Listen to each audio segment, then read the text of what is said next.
Welcome to BB9 news. ముందుగా headlines చూద్దాం.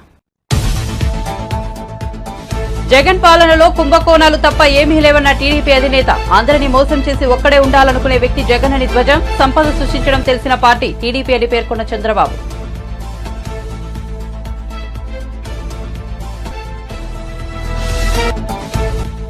జగన్ పై దాడి కేసులో బోండా ఉమ భారీ మూల్యం చెల్లించుకోక తప్పదన్న వెల్లంపల్లి. జగన్ పై ఉమ అనుచరులు దాడి చేశారని వ్యాఖ్య. బోండా ఉమకు డిపాజిట్ కూడా రాదని వెల్లడి.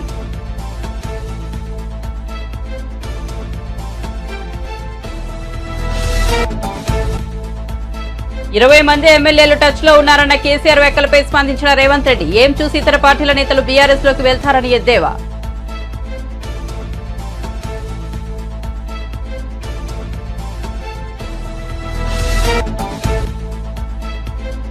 కేసీఆర్ తలపెట్టిన బస్సు యాత్రపై బీజేపీ రాజ్యసభ సభ్యుడు వ్యంగ్యాస్త్రాలు. బస్సు యాత్ర కాదు కదా మోకాల యాత్ర చేసిన కేసీఆర్ ను ప్రజలు నమ్మే పరిస్థితిలో లేరని సెటైర్.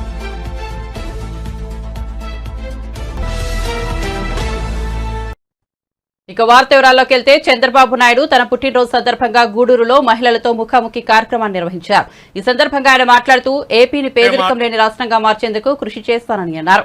జగన్ పాలనలో కుంభకోణాలు తప్ప ఏమీ లేవన్నారు. స్కామ్లు జరిగితే ప్రజలంతా బానిసలుగా ఉండాల్సి వస్తుందని పేర్కొన్నారు.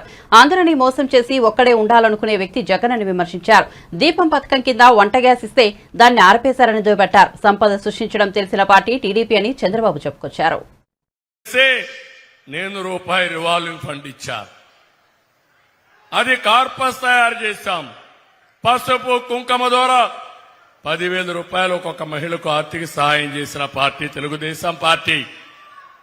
వడ్డీ కూడా వడ్డీ లేని రుణాలిచ్చి మీకందరికీ లోన్స్ ఇప్పించి మీ ద్వారా డబ్బులు సంపాదించి మీ కుటుంబానికి ఆర్థిక మంత్రిగా ఉండేడుగా మీ పెత్తనుడిగా చేసిన పార్టీ తెలుగుదేశం పార్టీ. అవునా కాదా ఆలోచించండి. ఇలాంటి 1-2 కాదు, నేను చాలా కార్యక్రమాలు శ్రీకారం చుట్టా. అప్పట్లయితే ఇదే మరి పెద్ద పెద్ద మీటింగ్లు పెట్టేవాడిని, మీలో చైతన్యం తీసుకొచ్చేవాడిని.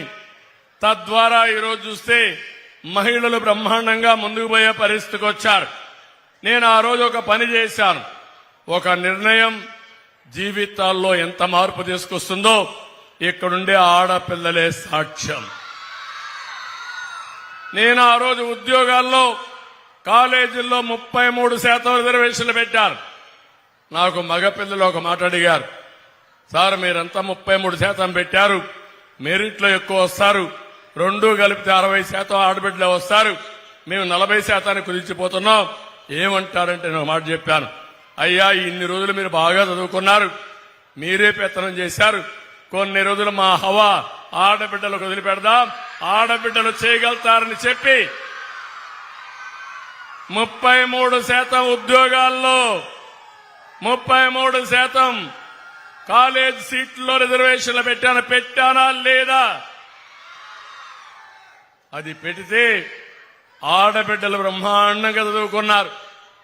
ఒకప్పుడు వరకట్నం ఉండేది. ఆడబిడ్డ పెళ్లి చేయాలంటే తల్లిదండ్రులకు పెద్ద సమస్య, ఎంత డబ్బులు ఇవ్వాలో తెలియదు. ఈ రోజు నేను చెప్తున్నా, నేను ఒక్క నిర్ణయం తీసుకుంటే రివర్స్ కట్నం వచ్చింది. మా ఆడబిడ్డలు మగబిడ్డల దగ్గర డబ్బులు డిమాండ్ చేసే పరిస్థితికి వచ్చారు మీ తల్లిదండ్రులు. అవునా కాదా ఒక్కసారి గుర్తు చేసుకోండి. అవునంటే చేలిపైకి ఎత్తండి. ఈ రోజు ఐటీలు నేను చూస్తే కొన్ని దిక్కలు నేను మాట్లాడుతున్నా, అప్పుడప్పుడు మాట్లాడుతూ ఉంటే ఒక మాట అడుగుతున్నా, భార్య భర్త ఇద్దరు ఐటీ ప్రొఫెషనల్స్ వస్తారు, ఏమయ్యా నీకెంత జీతం వస్తుందంటే అతను 50,000 వస్తుందంటాడు. ఏమమ్మా నీకెంత వస్తుందంటే నాకు 75,000 వస్తుంది సార్ అంటారు. అంటే మగవాళ్ళ కంటే ఎక్కువ డబ్బులు సంపాదించే తెలివితేటలు నా ఆడబిడ్డలకు ఉన్నాయంటే అది తెలుగుదేశం పార్టీ చూపించిన చొరవ. అవునా కాదా అని అడుగుతున్నా. అందుకే ఇంకొక పక్క మీరందరూ గుర్తుపెట్టుకోవాలి, ఒకప్పుడు తెలంగాణకు ఇంకా తానే ముఖ్యమంత్రిని బీఆర్ఎస్ అధినేత కేసీఆర్ అనుకుంటున్నారని సీఎం రేవంత్ రెడ్డి ఎద్దేవా చేశారు. ఆయన మెదక్ లోక్సభ నియోజకవర్గంలో నీలంబాదుకు మద్దతుగా ఎన్నికల ప్రచారం నిర్వహించారు. ఈ సందర్భంగా ముఖ్యమంత్రి మాట్లాడుతూ లోక్సభ ఎన్నికల తర్వాత బీఆర్ఎస్ దుకాణం బంద్ కావడం ఖాయమని వ్యాఖ్యానించారు. ఇందిరమ్మ రాజ్యం కావాలంటే మెదక్ నుంచి నీలంబాదు గెలవాలన్నారు. తనతో 20 మంది ఎమ్మెల్యేలు టచ్ లో ఉన్నారన్న కేసీఆర్ వ్యాఖ్యలపై రేవంత్ రెడ్డి స్పందించారు. అసలు ఏం చూసి ఇతర పార్టీల నేతలు బీఆర్ఎస్ లోకి వెళ్తారని ఎద్దేవా చేశారు. కాంగ్రెస్ పార్టీ కష్టాల్లో ఉన్నప్పుడు మెదక్ ప్రజలు ఇందిరమ్మకు గెలిపించారని గుర్తు చేశారు. హైదరాబాద్ కు ఇందిరమ్మ అనే పరిశ్రమలు ఇచ్చారన్నారు. అందుకే దేశం నలుమూలల నుంచి హైదరాబాద్ వచ్చి ఎంతో మంది బతుకుతున్నట్లు చెప్పారు. పార్టీ నాయకులు, మండల పార్టీ నాయకులు, గ్రామ శాఖ అధ్యక్షులు, ప్రాణ సమానులైన కాంగ్రెస్ పార్టీ కార్యకర్తలందరూ వేలాదిగా, ముఖ్యంగా మా ఆడబిడ్డలు ఎర్ర టెండకు మండు టెండలో మాడ బగులుతున్నా నీలం మధును ఆశీర్వాదాన్ని చేసిన మా ఆడబిడ్డలందరికీ కూడా మనస్ఫూర్తిగా ధన్యవాదాలు, అభినందనలు తెలియజేస్తున్నా. మిత్రులారా, ఈ మెదక్ గడ్డ మీద ఈ ఛత్రపతి శివాజీ సాక్షిగా శాసనసభ ఎన్నికలలో ముఖ్యం అని చెప్పి ఇప్పించింది కాబట్టి ఇందిరమ్మ ఈ దేశానికి ప్రధానమంత్రి అయింది. మెదక్ జిల్లాకు వేలాది పరిశ్రమలు వచ్చినాయి, లక్షలాది ఉద్యోగాలు వచ్చినాయి. ఈ ప్రాంతం అభివృద్ధి పదం వైపు నడిచింది. కానీ నరేంద్ర మోడీ ప్రధానమంత్రిగా, కల్వకుంట్ల చంద్రశేఖరరావు ముఖ్యమంత్రిగా మనకు ఏకాన ఇచ్చింది లేదు, ఈ ప్రాంతాన్ని అభివృద్ధి చేసింది లేదు. అందుకే మిత్రులారా, ఇవాళ చంద్రశేఖరరావు పని అయిపోయింది, ఆయన లేవలేకుండా పడ్డాడు. కార్ఖానకు పోయింది, ఇక తూకాణం బంద్ అయింది. తుక్కు కింద దాన్ని తూకం పెట్టి అమ్మాల్సిందే. ఇవాళ గజ్వేల్ ఫామ్ హౌస్ ముందర ఒక పిల్లగాడు తిరుగుతున్నాడు, నేను చూసిన. వాడు ఒకటే స్లోగన్ ఎత్తుకున్నాడు, పాత సామాన్లు కొంటాం, పాత సామాన్లు కొంటామని. నేను ఎవరినో పంపించి అడిగిన, ఏంద్రవాడ అనే తిరుగుతుండంటే, కారు షెడ్డుకు పోయింది కదా, ఖరాబ్ అయింది కదా, ఇక తూకం కింద పాత సామాన్ల కింద ఆ కారు కొనుక్కుంటే ఆ గిల్లల పయ్యలు పిల్లలు ఆడుకోనికి వనుకొస్తాయని అంటున్నాడు. అందుకే ఇవాళ కేసీఆర్ నౌకరు పోయి నడుము ఇరిగి పార్టీ ఓడి ఏం చెప్పాలో తెలియక పిట్టల ద్వారా ఇంట్లో కూర్చొని పిలిపించుకొని భజన సంఘం ముందల ఇవాళ కాంగ్రెస్ పార్టీ అయిపోయింది అంటుండు. ఎట్లా అయిపోతుంది బిడ్డ? అదేమన్నా ఫుల్ పార్టీలా? పొయ్యంగానే 12 పెగ్గులు పోగానే కాంగ్రెస్ ఖాళీ అవుతుంది, 20 మంది టచ్లు అంటుండు. ఎట్లయితుంది? అదేమన్నా 2 లీటర్ల ఫుల్ బాటిల్ అనుకుంటున్నా? 20 పెగ్గులు వేస్తే ఖాళీగానికే. ఈడ కాపలా ఉన్నదెవడు బిడ్డ? ఎవడో తెలుసా? ఈడ వస్తావా? రా బిడ్డ, టచ్ చేసి చూడు. హైటెన్షన్ వైర్ కింద కాకి తగులితే ఎట్లయితుందో, కాంగ్రెస్ మీద చెయ్యి పెడితే మాడి మసైపోతావు బిడ్డ.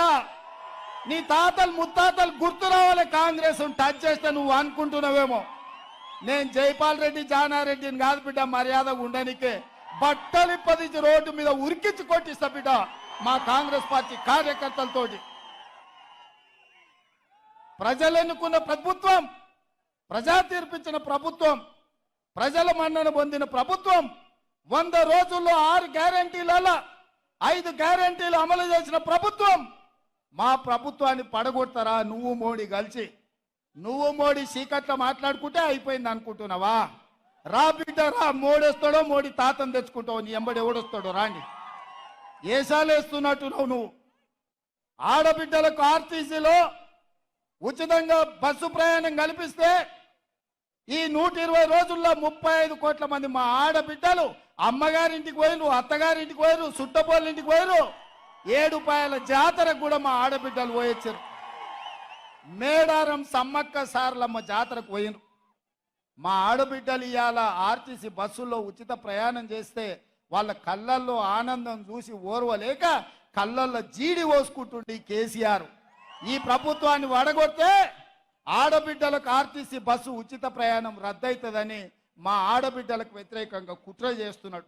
మా ఆడబిడ్డలు చూసుకుంటా ఊరుకుంటారా నువ్వు చేసే పనులు? అదే విధంగా దవాఖానకు పోతే బిల్లులు కట్టలేక ఆస్తులమ్మి ఆలి మీద ఉన్న తాళి కూడా తెగ నమ్ముకునే పరిస్థితి ఉండి తనను పోలీసులు నిత్యం వేధిస్తున్నారని టీడీపీ నేత బోండా ఉమా అన్నారు. విజయవాడలో నిర్వహించిన మీడియా సమావేశంలో ఆయన మాట్లాడారు. వందలాది పోలీసులు శుక్రవారం తన ఆఫీసును చుట్టుముట్టారని చెప్పారు. యుద్ధానికి వచ్చినట్లు విజయవాడ సిపి తన మీదకు వారిని పంపారని తెలిపారు. సీఎంపై గులకరాయి దాడి జరిగితే మైనర్ను తప్పుడు కేసులో ఇరికించి లోపల పెట్టారని చెప్పారు. రిమాండ్లో ఉన్న వేముల సతీష్ తల్లిదండ్రులను అక్రమంగా నిర్బంధించారని బోండా ఉమ తెలిపారు. కేసులు పెట్టి నామినేషన్ వేసినటువంటి నన్ను ఈ రోజు పోలీసులు నిత్యం వేధిస్తా ఉన్నారు. 100 మంది పోలీసులు నిన్న మా ఆఫీస్ చుట్టుముట్టారు.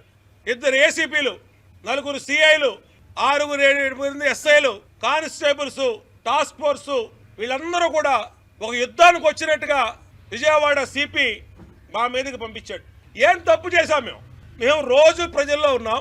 సీఎం మీద గులకరాయి దాడి జరిగితే దానికి ఒక మైనర్ని తప్పుడు కేసులో ఇరికిచ్చి అతన్ని లోపల పెట్టారు. మళ్ళా ఈరోజు 164 స్టేట్మెంట్ అంట జడ్జి గారి ముందు వాళ్ళ కుటుంబం ఏదైతే వేముల సతీష్ రిమాండ్ లో ఉన్నాడో వాళ్ళ తల్లిదండ్రుల్ని అక్రమంగా నిర్బంధించి వాళ్ళ తల్లిదండ్రుల మేడ మీద కత్తి పెట్టి టార్చర్ చేసి 3rd డిగ్రీ ఉపయోగించి ఈరోజు మీ కొడుకు మేము చెప్పినట్టుగా 164 స్టేట్మెంట్ ఇవ్వకపోతే శాశ్వతంగా మీ కొడుకుని కోడికత్తి సీనులాగా జైల్లో ఉంచుతాము అని ఒక పోలీసు ఉన్నతాధికారులే బెదిరిస్తా ఉంటే ఇంకా ఎక్కడ రాష్ట్రంలో చట్టం అమలు అవుతోంది? ప్రతి అంశాన్ని ఎలక్షన్ కమిషన్ గారి దృష్టికి తీసుకెళ్తా ఉన్నాం, డీజీపీ దృష్టికి తీసుకెళ్తా ఉన్నాం. మొత్తం డీజీపీ, సిపి, ఏసీపీలు అందరూ ఒక సిండికేట్ గా ఏర్పడి, ఈ పోలీస్ సిండికేట్ గా ఏర్పడి Telugu Desam party nomination MLA contested క్యాండిడేట్లను వేధిస్తానికి కుట్ర పన్నారనంటే ఇంతకన్నా దుర్మార్గం ఉందా అని అడుగుతా ఉన్నా. మా సెంట్రల్ నియోజకవర్గ బీసీ నాయకుడైన వేముల దుర్గారావు, ఇతనికి రాయేసిన అతను వేముల, ఇతను కూడా వేముల, ఏ సంబంధం లేనటువంటి ఇతను తీసుకుని వెళ్ళి 6 రోజులైంది. ఎక్కడున్నాడో తెలియదు. కోర్టుకు బెటరు, రిమాండ్ చూపించరు. ఎవరో కాకినాడ నుంచి ఏసీపీ హనుమంతరావుని పిలిపించారు. రమణమూర్తి అనే ఏసీపీని గుంటూరు నుంచి పిలిపించి చిత్రహింసలు దుర్గారావుని ఒప్పుకోమని, తప్పుడు కేసు ఒప్పుకోమని ఆడవాళ్లతో సహా పోలీస్ స్టేషన్ లో పెట్టి చిత్రహింసలు పెడుతున్నారంటే అసలు ఈ రాష్ట్రంలో చట్టం అమలవుతుందా? మేము మొదటి రోజే ఎన్నికల సంఘానికి కంప్లైంట్ చేశాం, సిబిఐ ఎంక్వైరీ ఇవ్వండి. ఒక ముఖ్యమంత్రి మీద దాడి జరగటం కరెక్ట్ కాదు. అది గులకరాయి అవనండి, కంకర్రాయి అవనండి, కరెక్ట్ కాదని చెప్పి మేము ఎన్నికల సంఘానికి సిబిఐ కుమ్మని లెటర్ ఇచ్చాం. ఎందుకు ఎవరు మీరు సిబిఐ ఎంక్వైరీకి వేముల దుర్గారావుని 6 రోజుల నుంచి ఎందుకు మీరు అతను చిత్రహింసలు పెడుతున్నారు? కేసు ఒప్పుకోమని, మా పేర్లు చెప్పమని ఎందుకు మీరు చేస్తా ఉన్నారు? నువ్వు నా కోసం వడ్డేరు కూడా మొత్తం ఇబ్బందులు పెడతావా? సిపి కాంతిరాన్ టాటా ఏం చేశారా వాళ్ళు? రేపు వచ్చేది జూన్ 4వ తారీఖున మా గవర్నమెంట్. రేపు ఈ రాష్ట్రంలో గవర్నమెంట్ మారంగానే తప్పులు చేసిన మీరు ఎక్కడికి పోతారని అడుగుతా ఉన్నా. బోండా ఉమాని తప్పుడు కేసులో అక్రమంగా ఇరికించాలనంటే మిమ్మల్ని ఈజీగా వదిలిపెట్టను, న్యాయ పోరాటం చేస్తాను. తప్పుడు కేసులు పెట్టి నామినేషన్ వేసినటువంటి నన్ను ఈరోజు టీడీపీ నేత బోండా ఉమకు ఓటమి భయం పట్టుకుందని వైసీపీ ఎమ్మెల్యే వెల్లంపల్లి శ్రీనివాస్ అన్నారు. దొంగచాటుగా బోండా ఉమ ఎందుకు నామినేషన్ వేశారని తప్పు చేశారు కాబట్టి బోండా ఉమ భయపడుతున్నారని ఎద్దేవా చేశారు. బోండా ఉమ నామినేషన్ కార్యక్రమానికి ఆయన కొడుకు తప్ప మరెవరూ వచ్చిన దిక్కులేదని అన్నారు. బోండా ఉమను అరెస్ట్ చేయబోతున్నారంటూ ఆయనే మెసేజ్లు ఫార్వర్డ్ చేశారని ఆరోపించారు. ఆయన ప్రవర్తన చూస్తుంటే తప్పు చేసినట్టే కనిపిస్తోందని అన్నారు. జగన్ పై రాయదాడి కేసులో బోండా ఉమ భారీ మూల్యం చెల్లించుకోక తప్పదని వెల్లంపల్లి వ్యాఖ్యానించారు. ఆయన వెనుక ప్రజలే లేరని, ఎన్నికల్లో పోటీకి కూడా నిలబడలేని అసమర్థుడు ఉమా అని పేర్కొన్నారు. జగన్ పై బోండా ఉమ అనుచరులు దాడి చేయడంపై ప్రజలంతా ఆగ్రహంగా ఉన్నారని చెప్పారు. చంద్రబాబు నాయుడేమో ఇది గులకరాయి, ఇందులో తెలుగుదేశంలో బోండా ఉమని ఇరికించడానికి ప్రయత్నం చేస్తున్నారు, ఇది చేస్తే కనుక జూన్ 4 మీ అంత చూస్తా అంటాడు.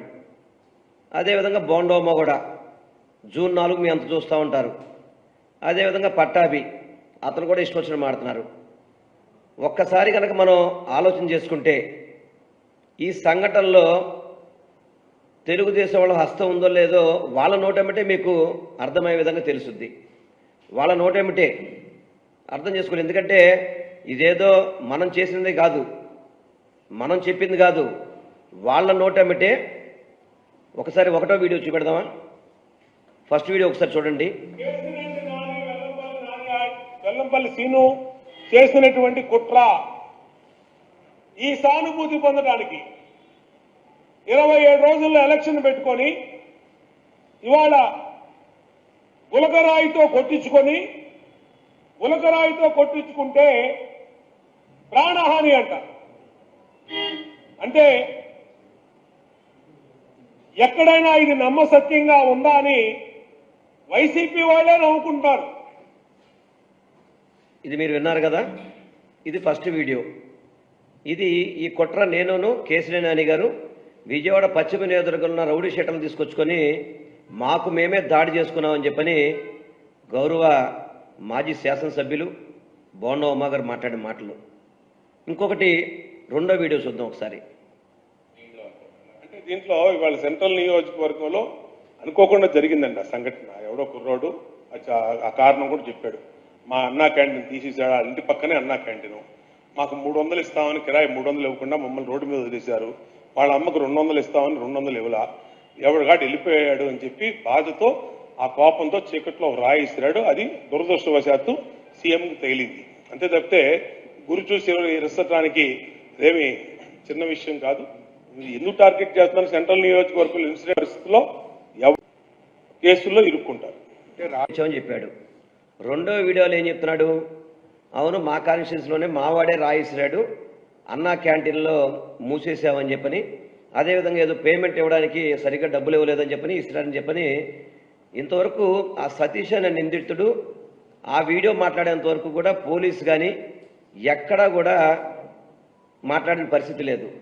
వాళ్ళకి ఆ విధంగా మరి సతీష్ ఏ విధంగా వాళ్ళకి తెలియపరిచాడు? బోండోమాకి అన్నా క్యాంటీన్లే అక్కడ మూసేసాం కాబట్టి కొట్టాడని సంగతి బోండోమా ఎలా చెప్తున్నాడు దాన్ని? అంటే సతీష్తో ముందు పరిచయం ఉండాలి, లేకపోతే అదే సతీష్ని ఇతను ఇన్ఫ్లుయెన్స్ చేసి ఉండాలి. అలా 2 మాటలు పెట్టినాడు. 3వ మాట గులకరాయి అన్నాడు. 4వ మాట కాలుకు దెబ్బ తగిలితే కన్ను కట్టుకున్నాడు వెల్లంపల్లి అని చెప్పి చెప్తున్నాడు. సిగ్గు శర ఉండాలి బోండోమాకి, సిగ్గు శర ఉండాలి. ఈరోజు మీడియాలో ఇష్టం వచ్చినట్టు ఉద్రేకంగా మాడిపోతున్నాడు. నిన్ను పట్టుకోవడానికి 100 మంది పోలీసులు కావాలా? 100 మంది పోలీసులు అవసరం నిన్ను పట్టుకోవడానికి? నిన్న నీకు నువ్వే నన్ను అరెస్ట్ చేస్తారు రండి అంటే 100 మంది రాల నీ పార్టీ వాళ్ళు, 100 మంది. ఇవాళ నువ్వు ప్రెస్ మీట్ పెడితే కనీసం నీకు ఎక్స్ కార్పొరేటర్లు కానీ ఎవరు కూడా మద్దతు ఇచ్చిన పరిస్థితి లేదు. మాజీ సీఎం బీఆర్ఎస్ అధినేత కేసీఆర్ ఈ నెల 22 నుంచి తలపెట్టిన బస్సు యాత్రపై బీజేపీ రాజ్యసభ సభ్యుడు విమర్శలు వ్యంగ్యాస్త్రాలు సంధించారు. బస్సు యాత్ర కాదు కదా, మోకాల యాత్ర చేసినా కేసీఆర్ ను ప్రజలు నమ్మే పరిస్థితిలో లేరని సెటైర్ వేశారు. శనివారం బీజేపీ స్టేట్ ఆఫీసులో మాట్లాడిన ఆయన కాంగ్రెస్ ఎమ్మెల్యేలను కాపాడుకునేందుకు సీఎం రేవంత్ రెడ్డి హైటెన్షన్ వైర్లా మారాల్సిన అవసరం ఏమొచ్చిందని ప్రశ్నించారు. సొంత ఎమ్మెల్యేల పట్ల సీఎంకు అభద్రతాభావం ఎందుకని నిలదీశారు. 100 రోజుల తమ పరిపాలనను రెఫరెండంగా చేసుకుని 14 ఎంపీ స్థానాలు గెలుస్తామన్న రేవంత్ రెడ్డి ఇప్పుడు మొసలి కన్నీరు కారుస్తున్నారని ఎద్దేవా చేశారు. కనుమరుగవుతున్న కాంగ్రెస్ పార్టీ రాష్ట్రంలోనూ గెలిచే పరిస్థితి లేదన్నారు. తెలంగాణలో బీజేపీ 12 స్థానాల్లో గెలవబోతోందని ధీమా వ్యక్తం చేశారు. ఇవాళ రేవంత్ రెడ్డి గారు ఆ మాట కట్టుబడి ఉండాలి. ఎందుకంటే 14 సీట్లు గెలిచేది లేదు, ఖచ్చితంగా ఇది రెఫరెండంగానే భావించాలి. నేను అందుకే చెప్పాను, 2 కవల పిల్లలు ఇవాళ రేవంత్ రెడ్డి గారు లేదా కేసీఆర్ గారు పోటీపడి పత్రికల్లో లేదా మీడియా ఈ యొక్క ఎలక్ట్రానిక్ మాధ్యమాల్లో స్పేస్ కోసం పోటీపడి ఒకరి మీద ఒకరు గ్రూప్ ఫైటింగ్, మ్యాచ్ ఫిక్సింగ్లో భాగంగా చేస్తున్న తప్పితే వాళ్ళకి తెలుసు అందరం కలిస్తే కానీ మోదీ గారిని ఎదుర్కోలేమని. ఇవాళ కాకుండా రేపు ఖచ్చితంగా కేసీఆర్ గారు ఈ విపక్ష కూటమిలో చేరడం ఖాయం. ఈ విపక్ష కూటమి అంటే అవినీతి పార్టీ నాయకులు, ఈ కుటుంబ పార్టీలు, కుల పార్టీలు, ఇవందరూ కూడా ఒక వేదికగా వాళ్ళ అవినీతి కప్పుపుచ్చుకునే దానికి ఏకమైన పార్టీలు. కాబట్టి అందులో కేసీఆర్ కూడా పెద్దన్న పాత్ర పోషిస్తారు.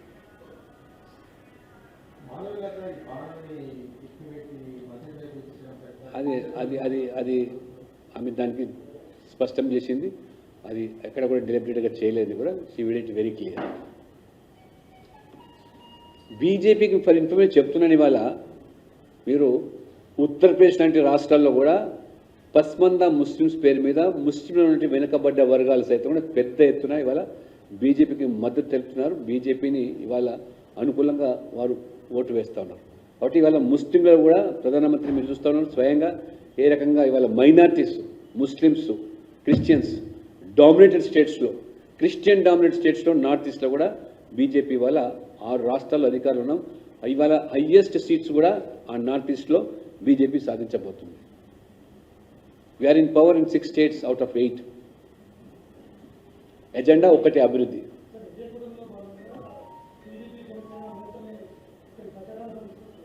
అక్కడ తెలంగాణ అంత అవసరం లేదమ్మా, వాళ్ళు అక్కడ దాంట్లోనే బిజీ ఉన్నారు. ఎన్డీఏ కూటమిలో భాగంగా మోదీ గారు అక్కడ ప్రచారంకి వెళ్తారు, నాయకులు వెళ్తారు.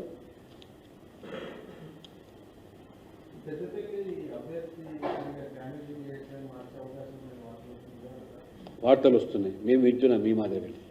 ఎక్కడ చర్చ అయితే మన దగ్గర జరగలేదు. ఆలోచన చర్చ ఉంటే అటువంటిది అంటే మీకు చెప్తాను తప్పకుండా. ఇవన్నీ ఒకటే కాబట్టి మరి ఇద్దరిని కూడా వేరు చేసి చూడలేము. ఆ ఇద్దరి డిఎన్ఏ కూడా కుటుంబ పాలన, వంశపారపర రాజకీయాలు, అవినీతి లేదా మైనార్టీ బుజ్జగింపే రాజకీయాలు లేదా హిందూ వ్యతిరేకమైనటువంటి మరి నిర్ణయాలతో ఈ రెండు పార్టీలు పోటీ పడి ఇవాళ కూటమిగా తెలంగాణలో కాంగ్రెస్, బీఆర్ఎస్, మజ్లిస్, కమ్యూనిస్ట్ ఏకమైన ప్రజలు. కృష్ణా జలాల విషయంలో కాంగ్రెస్ ప్రభుత్వం నిర్లక్ష్యంగా వ్యవహరిస్తున్నదని మరోమారు స్పష్టమైందని మాజీ మంత్రి సూర్యాపేట ఎమ్మెల్యే జగదీష్ రెడ్డి అన్నారు. శుక్రవారం సూర్యాపేట జిల్లా కేంద్రంలో ఆయన మీడియాతో మాట్లాడుతూ ఉమ్మడి నల్గొండ జిల్లా దాహార్తిని తీర్చడంతో పాటు ఆపత్కాలంలో విద్యుత్ అవసరాన్ని తీర్చే టెయిల్ పాండ్ నీటిని ఏపీ అడ్డదారుల్లో ఖాళీ చేస్తుంటే ముఖ్యమంత్రి సహా జిల్లా మంత్రులకు సోయి లేకుండా పోయిందని ఆగ్రహం వ్యక్తం చేశారు. ప్రభుత్వ నిర్వాహకంతో నల్గొండ జిల్లా మరోసారి ఫ్లోరైడ్ రక్కసికి బలయ్యే ప్రమాదం ఉందని ఆందోళన వ్యక్తం చేశారు. సాగునీళ్ళు ఇచ్చే విషయంలో చివరికి తాగునీళ్ల విషయంలో కూడా ఏ రకంగా సోయి లేకుండా ప్రవర్తిస్తుందో మరొకసారి దానికి ప్రత్యక్ష ఉదాహరణ నాగార్జునసాగర్ టేల్ పాండ్. గత 10 సంవత్సరాలుగా ఏ క్షణం చూసినా నిండుగా ఉండే టేల్ పాండ్ మన విద్యుత్ అవసరాలను తీర్చేది, ప్రత్యేకించి నల్లగొండ జిల్లా మొత్తానికి తాగునీటి అవసరాలను తీర్చే టేల్ పాండ్ ఇవాళ 4 రోజుల్లోనే ఖాళీ అయింది, అక్రమంగా చోరీకి గురైంది. ఆంధ్రప్రదేశ్ ఎటువంటి అనుమతులు లేకుండా, ఎటువంటి చర్చలు లేకుండా, ఎవరికి మూడో కట్టి తెలియకుండా దొంగతనంగా నీళ్లు తీసుకుపోయి ఖాళీ చేస్తే తెలంగాణ ముఖ్యమంత్రికి, తెలంగాణ మంత్రులకు, నల్గొండ జిల్లా మంత్రులకు, ఎమ్మెల్యేలకు సోయే లేదు. రేపు నల్గొండ జిల్లా మరొకసారి 2014 పూర్వ పరిస్థితి పోయే ప్రమాదం వచ్చింది. ఈ జిల్లాలో వీళ్ళు ఏదైతే మేము మార్పు తెస్తారన్నారో తప్పకుండా మళ్లీ ఫ్లోరిన్ కి ఈ జిల్లాను అప్పచెప్పే ప్రమాదం తెస్తున్నారు. ఫ్లోరిన్ మహమ్మారికి ప్రజలు తప్పని పరిస్థితులలో మళ్లీ భూగర్భ జలాల మీద ఆధారపడితే, బోర్ల మీద ఆధారపడితే వచ్చేది ఫ్లోరోసిస్ తప్ప మనుషులు కావు. వీళ్ళు చేసిన దుర్మార్గాన్ని కేసీఆర్ గారు వెంటబడి తరిమి 6 ఏళ్లలోనే ఫ్లోరోసిస్ ని మాయం చేసేదానికి ఇవాళ మిషన్ భగీరథ ద్వారా చిట్యాల టేల్ పాండ్ నుంచే మనం నీళ్లు ఇచ్చినాం. గత 5 సంవత్సరాలుగా ఇవాళ అందులో చుక్క నీళ్లు లేని పరిస్థితి తీసుకొచ్చిండ్రు. మంత్రులకు కనీస సోయి లేదు, సాగునీళ్లు ఇవ్వలేకపోయినారు, లక్షలాది ఎకరాలను ఎండబెట్టి రైతాంగం కొట్టగొట్టిండ్రు. ఇవాళ తాగునీళ్లు కూడా ఇవ్వకుండా నల్గొండ జిల్లా గొంతులు ఎండే పరిస్థితి తీసుకొచ్చిండ్రు, గొంతులు ఎండబెట్టే పరిస్థితి తీసుకొచ్చిండ్రు.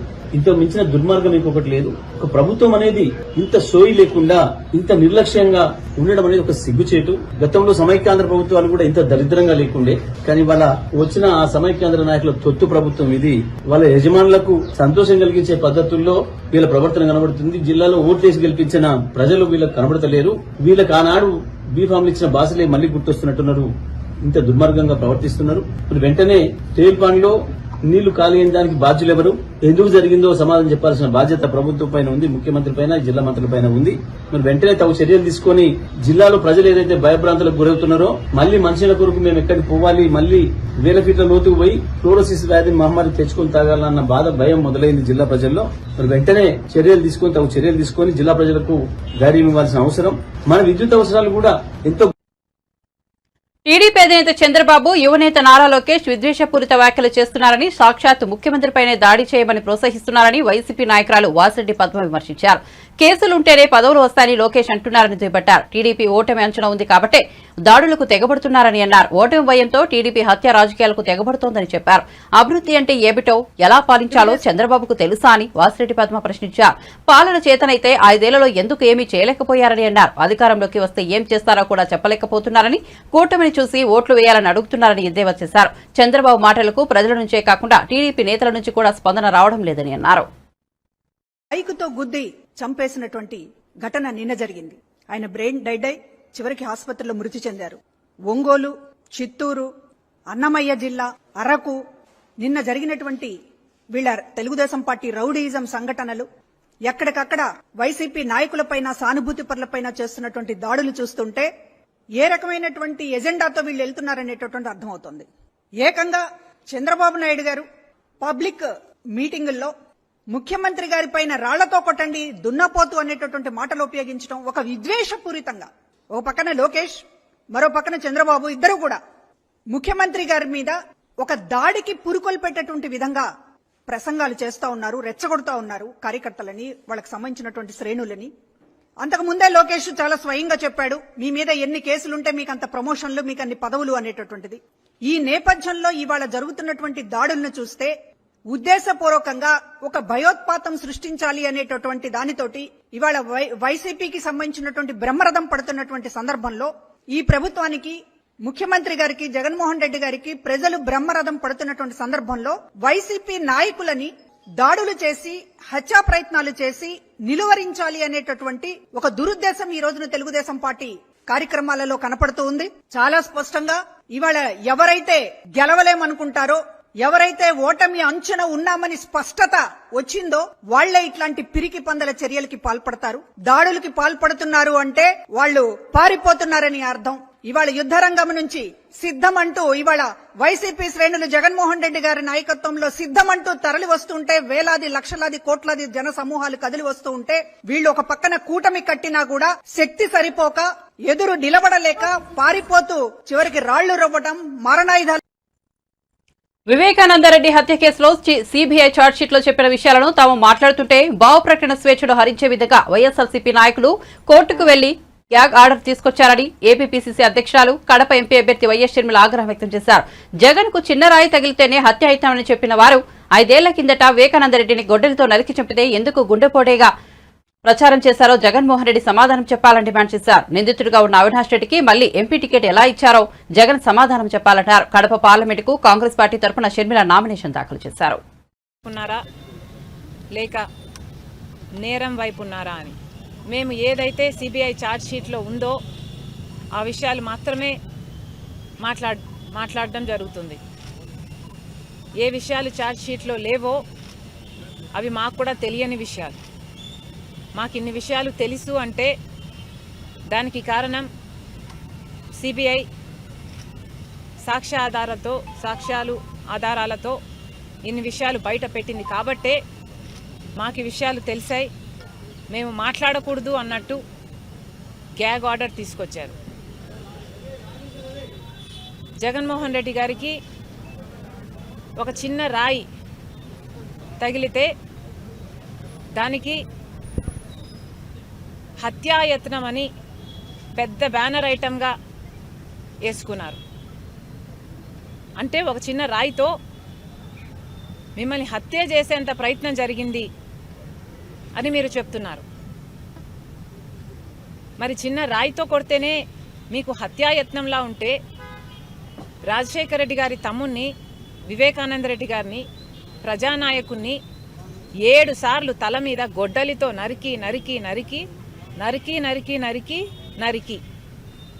7 సార్లు నరికితే మెదడు బయటకు వచ్చింది. కానీ అది మాత్రం సాక్షికి హార్ట్ అటాక్ లాగా ఎందుకు కనిపించిందో జగన్మోహన్ రెడ్డి గారు సమాధానం చెప్పాలి. అధికారం లేకొచ్చిన తర్వాత సిబిఐ ఎంక్వైరీని ఎందుకు వద్దన్నారో జగన్మోహన్ రెడ్డి గారు ప్రజలకు సమాధానం చెప్పాలి. సిబిఐ దోషులు అని చేర్చిన అవినాష్ రెడ్డి గారిని ఎందుకు కాపాడుకుంటూ వస్తున్నారో, తన అధికారాన్ని కూడా దుర్వినియోగం చేస్తూ కర్నూలులో సిబిఐ అక్యూజ్డ్ని అరెస్ట్ చేయడానికి వస్తే తన పోలీసుల్నే, ప్రభుత్వ పోలీసుల్నే, రాష్ట్ర పోలీసుల్నే కంచెగా వేసి. బులెటిన్ ముగించే ముందు హెడ్లైన్స్ మరోసారి చూద్దాం. జగన్ పాలనలో కుంభకోణాలు తప్ప ఏమీ లేవన్న టీడీపీ అధినేత. అందరినీ మోసం చేసి ఒక్కడే ఉండాలనుకునే వ్యక్తి జగన్ అని ధ్వజం. సంపద సృష్టించడం తెలిసిన పార్టీ టీడీపీ అని పేర్కొన్న చంద్రబాబు.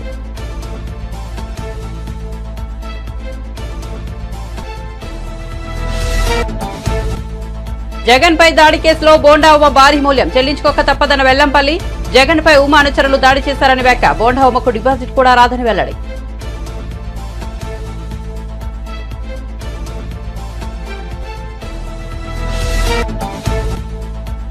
ఇరవై మంది ఎమ్మెల్యేలు టచ్ లో ఉన్నారన్న కేసీఆర్ వ్యాఖ్యలపై స్పందించిన రేవంత్ రెడ్డి. ఏం చూసి ఇతర పార్టీల నేతలు బీఆర్ఎస్ లోకి వెళ్తారని ఎద్దేవా.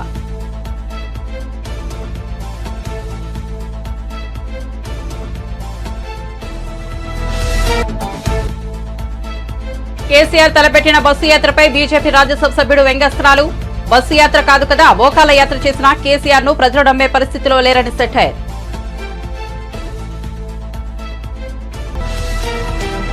మరిన్ని అప్డేట్స్ కోసం చూస్తూనే ఉండండి BV9 న్యూస్.